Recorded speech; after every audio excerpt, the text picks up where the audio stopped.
चित्ते प्रसन्ने भुवनं प्रसन्नम, चित्ते विषण्णे भुवनं विषण्णम.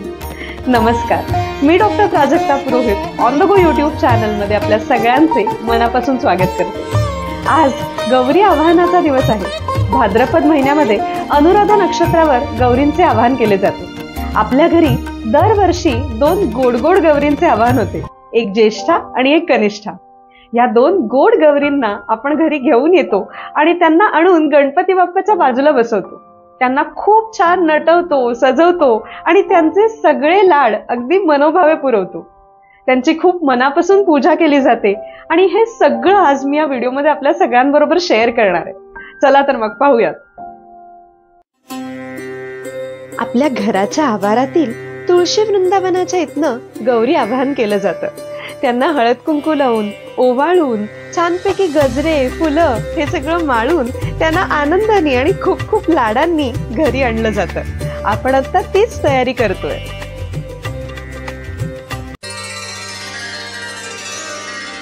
आली गवर आली, सोन पावली आली, आली गवर आली, सोन पावली आली, गोरा अंगात न्यारा ढंगात साजन वाल्याली, आली ग गौराई सोन पावली आली, आली ग गौराई सोन पावली आली, आली नटून आली थटून साजन वाल्याली, आली गवर आली, सोन पावली आली, आली गवर आली, सोन पावली आली.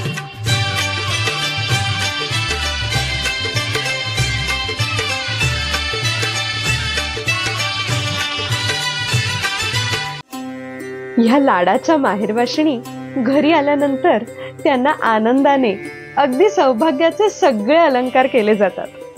त्यांना आवडेल अशी साडी चोळी, हार, मंगळसूत्र, बांगड्या खूप खूप छान अगदी त्यांना नटवलं आणि सजवलं जातं.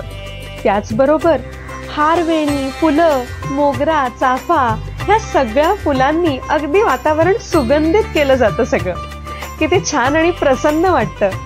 या माहेरवाशिणी जेव्हा घरी येतात ना, तेव्हा घरातील वातावरण अगदी अगदी आपली मुलगी घरी आल्यावरती जितकं सुखाचं आणि आनंदाचं असतं ना, अगदी तसंच होतं. सध्या आपण सगळे मिळून या क्षणांचा आनंद लुटूया.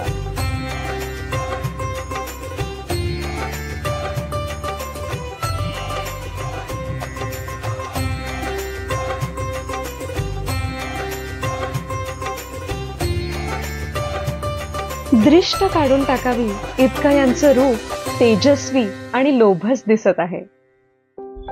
आजचा विशेष प्रसाद गौरीसाठी म्हणजे काकडी आणि साखर. त्याचबरोबर आपण गौरी देवीला दूध आणि साखरेचा सुद्धा नैवेद्य दाखवतो.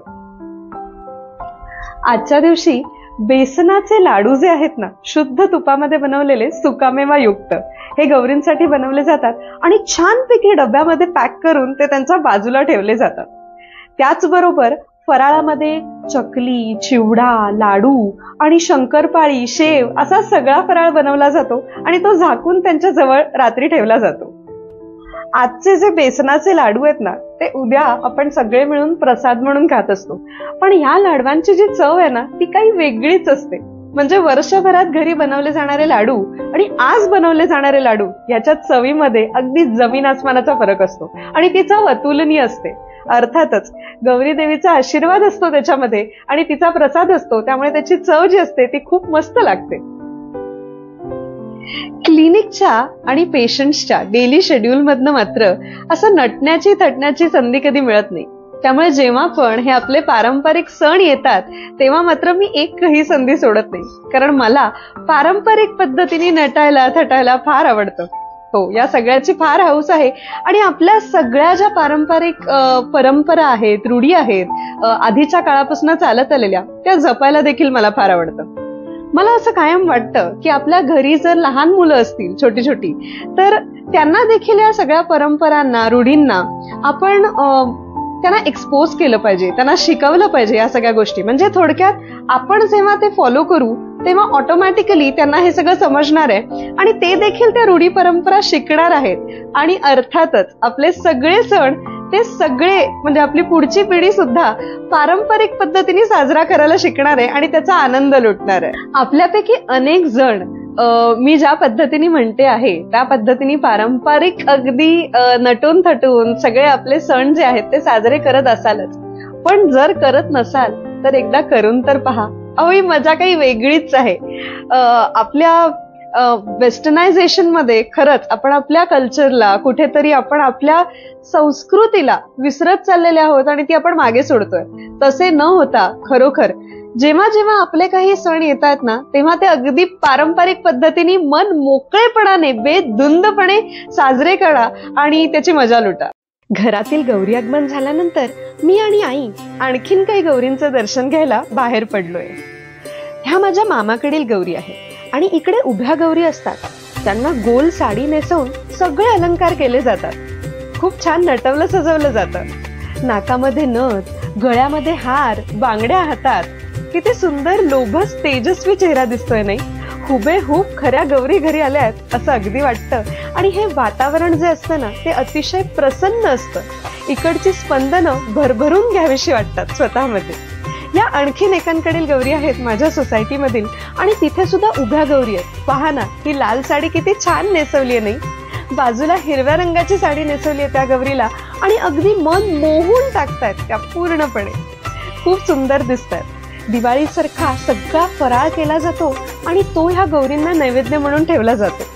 इथे तर गौरी पहा, मी आणखीन एकांकडे आले आणि ह्या गौरींची खासियत म्हणजे त्यांची छोटी छोटी लेकरं जी आहेत ना ती सुद्धा खाली आहेत. पहा, त्यांची बाळं आहेत. एक मुलगी दिसते आपल्याला छोटी, जिला नटून सजवून ठेवलंय आणि तिच्याच बाजूला छोटासा मुलगा आहे. ही त्यांची लेकरं आहेत. बरोबर ना? माहेर वाशिणी घरी येताना आपल्या लेकरांसहित येतात आणि त्यांचा चेहऱ्यावर जो आनंद आहे ना तो उजळून आणि लखाकून दिसतोय. पटकन असे गौरींचे दर्शन किती मस्त झाले नाही आपले? आपल्याला हे सगळे गणेशोत्सव विशेष जे मी व्हिडिओज बनवते ते कसे वाटतात हे मला कॉमेंट करून नक्की कळवा.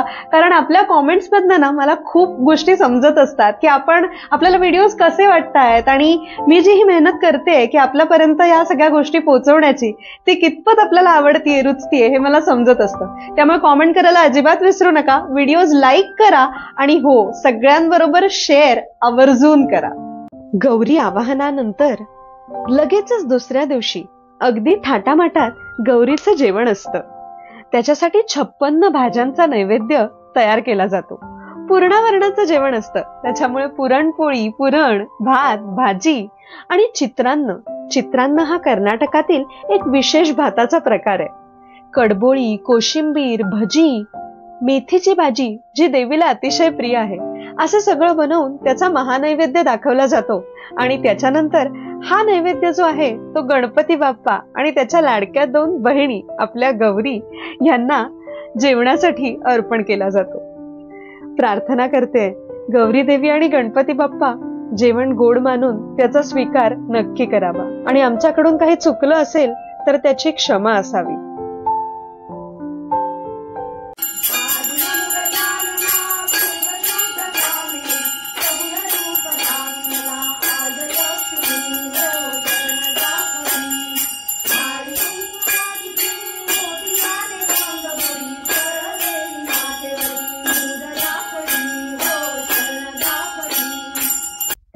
आजचा हा व्हिडिओ कसा वाटला हे मला कॉमेंट करून नक्की सांगा.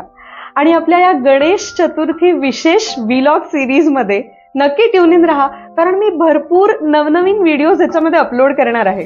खूप मजा करा माझ्याबरोबर, मस्ती करा, धमाल करा. आणि हो, सगळ्यात महत्त्वाचं म्हणजे आपल्या on the go with doctor Prajakta Purohit या युट्यूब चॅनलला सबस्क्राईब करा. बेल आयकन क्लिक करायला विसरू नका, म्हणजे मी कुठलाही नवीन व्हिडिओ अपलोड केला की त्याचं नोटिफिकेशन आपल्याला मिळेल आणि आपल्या वेळेनुसार आपल्याला तो पाहता येईल. व्हिडिओ शेअर करा, लाईक करा, कॉमेंट करा आणि हो, नक्की बघा.